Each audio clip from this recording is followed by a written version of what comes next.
kesempatan pagi hari ini kami kembali hadir tentunya di ruang dengar, sahabat dengar dimanapun kalian berada di 97 FM, salah satu suara Sunda Kita Jaya. Hari ini Senin 11 November 2024 masih dalam suasana peringatan Hari Pahlawan Nasional ya, yang kemarin jatuh di 10 November 2024. Nah, poster spesial kali ini kita menghadirkan teman-teman dari dunia medis begitu ya, dan ini adalah podcast program talkshow kesehatan. Kita hari ini akan berbicara banyak tentang bagaimana menjalani hidup yang seimbang dengan kesehatan. Karena kita tahu kesehatan adalah hal yang sangat berharga dalam hidup kita. Tanpa kesehatan yang baik begitu ya, segala hal yang kita inginkan dalam hidup ini akan menjadi sangat sulit sekali. Profesor Sinambela, apa kabar Ibu? Selamat pagi, saya panggilnya Mang Andre atau Pak? Bang Andre ya. Bang Andre. Iya. Ya, biar agak lebih akrab. Lebih akrab Bu Dokter. Sama. Assalamualaikum Bu Ceni. Selamat siang Mang Andre. Ya, kabarnya gimana? Alhamdulillah baik. Sehat walafiat gitu ya, tetap energinya tetap kuat gitu ya. Boleh memberikan informasi dan edukasi untuk masyarakat Muara Enim khususnya. Saya Luister Minika Sinambela, SPDPE, kami dari RSUD Rabain. Kami ingin berbagi sedikit banyak tentang penyakit HIV/AIDS dan infeksi menular seksual. Ya. Sebenarnya ini adalah penyakit yang sangat berbahaya, namun jarang diangkat ke permukaan. Ya. Oleh karena apa? Karena setiap penderita itu biasanya menyembunyikan diri. Mereka menyembunyikan diri, menutup identitas. Ya. Rumah sakit juga tidak boleh membagikan segamblang mungkin, sehingga kita tidak tahu bahwa sebenarnya begitu banyak pengidap penderita HIV/AIDS ataupun infeksi menular yang ada di sekitar kita. Oleh sebab itu, melalui acara kita pada pagi hari ini, kami ingin mengingatkan kembali bahwa HIV/AIDS dan IMS ini bisa kita cegah sebenarnya. Karena ini seperti fenomena gunung es, Bang Andri. Kelihatan sedikit, tapi sebenarnya kasusnya itu begitu banyak di bawah. Yang tertutupi atau yang sengaja ditutupi oleh si pasien sendiri. Jadi tinggal kita sebagai orang-orang yang sudah tahu, memberitahu kepada orang lain. Kepada keluarga kita, kepada kakak, abang, adik, tetangga, dan semua-semua. Bahwa memang hati-hati terhadap potensi penularan dari HIV/AIDS dan infeksi menular seksual. Itu yang disebabkan pertama itu adalah melalui cairan sperma. Dan yang pasti itu melalui aktivitas seksual.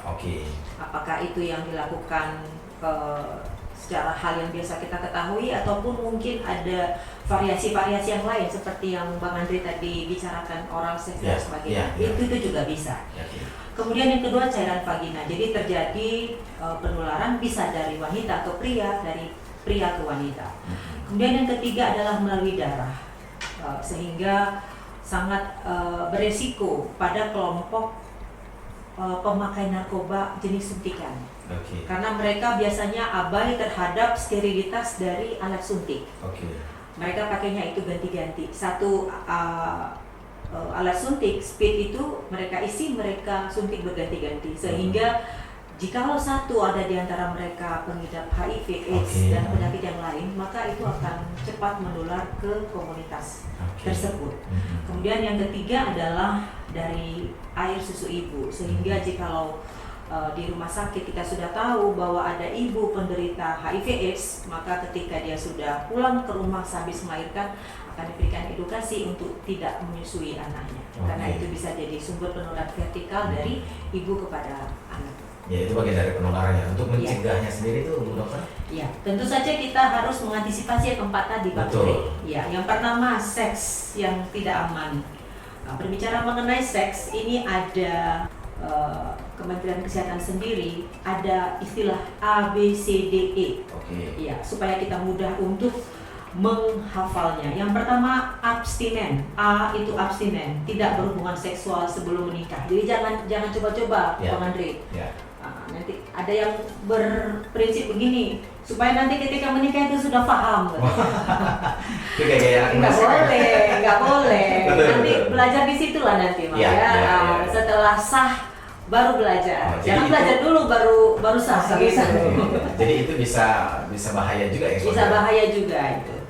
Yang pertama tadi abstinen, dan yang kedua B, be faithful, yaitu saling setia pada pasangan. Kalau sudah menikah, setialah pada istri ataupun suami. Kemudian yang C itu kondom, ya ini mungkin komunitas pada orang-orang yang mungkin ada potensi melakukan hubungan seksual di luar nikah. Kita bukannya menyarankan hubungan itu, tetapi saya selalu berpesan kepada pasien saya, Pak, setialah kepada istri, setia kepada pasangan, tetapi seandainya pun itu harus terjadi, gunakan kondom. Alat keamanan gitu ya? Iya. Kemudian yang berikutnya D itu drug, hindari pemakai narkoba. Seperti yang saya sudah jelaskan tadi, pada komunitas pemakai narkoba jenis suntikan, maka mereka sudah abai, Pak. Kita aja di rumah sakit atau di institusi kesehatan yang tahu pakai alkohol, ganti-ganti spuit, tapi kalau mereka tidak, langsung aja. Mereka sudah abai dengan itu. Kemudian yang terakhir adalah E, yaitu edukasi, yaitu meningkatkan pengetahuan HIV/AIDS. Itu terkait dengan perilaku hubungan seksual. Ini ada dua bagian ya, Bang Andrea. Yang pertama tadi adalah HIV/AIDS, kemudian infeksi menular seksual. Kita bicara dua-duanya. Kita bicara yang pertama, yang paling umum dulu, infeksi menular seksual. Ya, karena dari situ gerbangnya ke HIV/AIDS. Kalau kita bicara tentang infeksi menular seksual, maka ada 9 jenis penyakit yang dapat ditularkan melalui hubungan seksual. Mulai dari yang pertama itu uretritis gonorrhea atau yang lazim disebut dengan kencing nanah, dan seterusnya sampai yang terakhir yang ke-9 itu adalah HIV/AIDS. Jadi Bang Andre tahu nggak kalau yang 9 ini bisa ditularkan melalui satu kali saja hubungan? Yang 9 itu? 9 ini sepaket lengkap, Bang. Nah, bisa.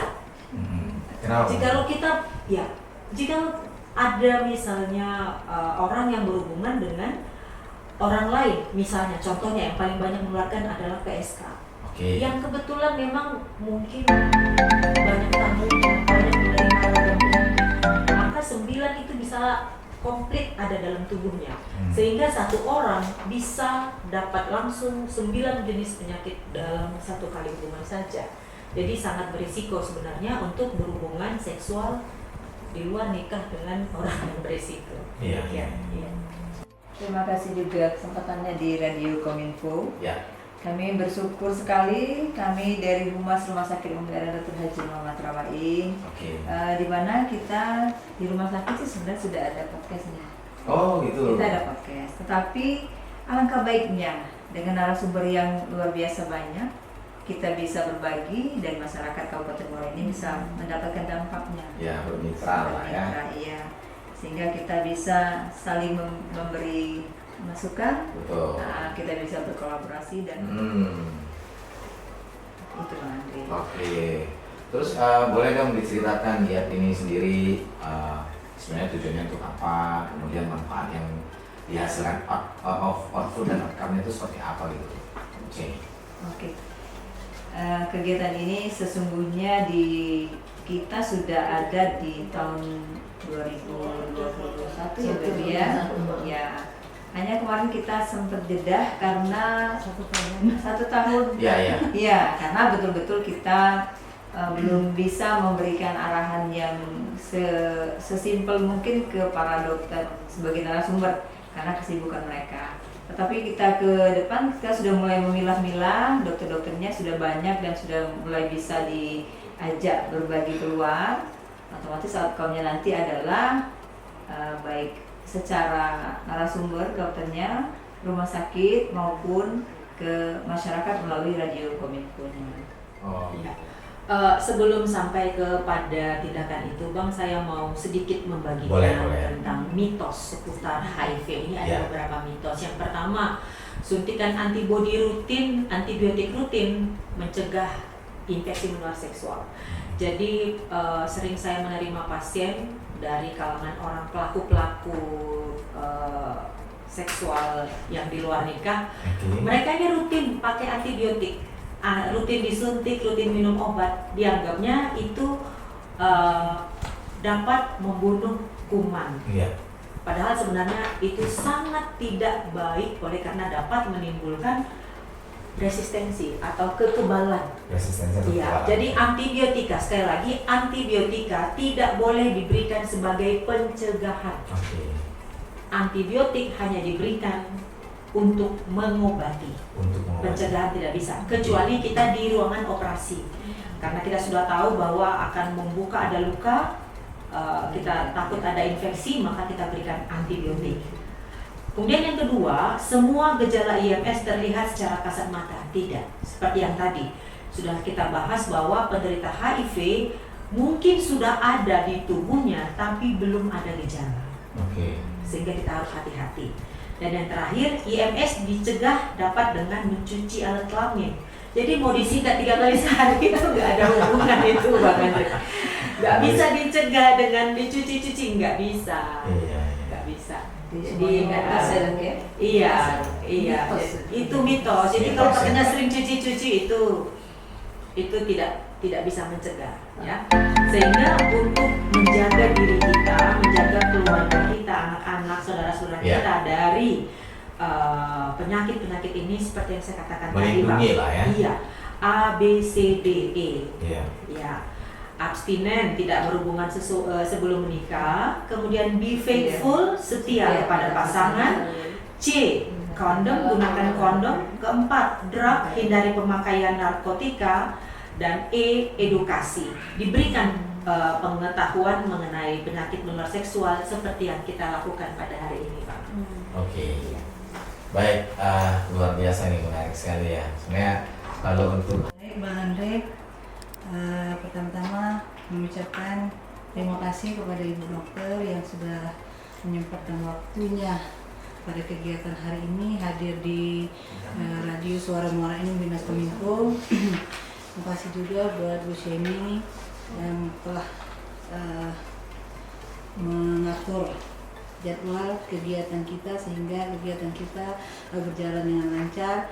Mudah-mudahan apa yang disampaikan Bu Dokter tadi bisa memberikan manfaat bagi masyarakat yang ada di Kabupaten Muara Enim, dan kami sebagai Dinas Pengelola Informasi sangat berterima kasih sekali dengan adanya kegiatan seperti ini. Kita bisa menyampaikan informasi-informasi yang sangat penting dan bermanfaat bagi masyarakat kita yang ada di Kabupaten Muara Enim. Mudah-mudahan kegiatan ini akan terus berlanjut, Bu Jenny, dan mudah-mudahan kedepannya kita akan bisa berkolaborasi lagi, mungkin tadi dengan kegiatan di luar ya. Ya, kita melibatkan anak-anak SMA, remaja. Ya, kami sangat menerima dengan penuh dengan senang hati. Ya. Terima kasih sekali lagi Bu sudah menyempatkan waktunya hadir di sini di kantor Dinas Kominfo. Mungkin itu saja Bang Andre. Sekian. Dokter. Ya, terima kasih juga Bang Andre, Ibu. Undangannya pada. Ya, dari datangnya di awal bersemangat sekali Dokter ya. Mudah-mudahan kita bisa ketemu lagi Bu Evi ya. Ya, dengan tema dan pembahasan yang berbeda. Kemudian juga Bu Jenny, kemudian Pak Felisa, luar biasa. Mudah-mudahan lihat ini adalah kegiatan yang luar biasa karena di dalam kita menyampaikan segala sesuatu hal yang berhubungan langsung dengan masyarakat memang perlu wadah dan perlu program yang memang langsung menyentuh gitu. Dan di kesempatan kali ini sekali lagi buat teman-teman selalu mendengar, kekayaan itu penting, tapi kesehatan jauh lebih penting. Kemudian kebersihan adalah pangkal kesehatan. Dalam badan yang sehat terdapat jiwa yang kuat. Hidup sehat dimanapun dan sampai kapanpun. Saya DJ Andre Taulana. Terima kasih. Assalamualaikum warahmatullahi wabarakatuh. Waalaikumsalam.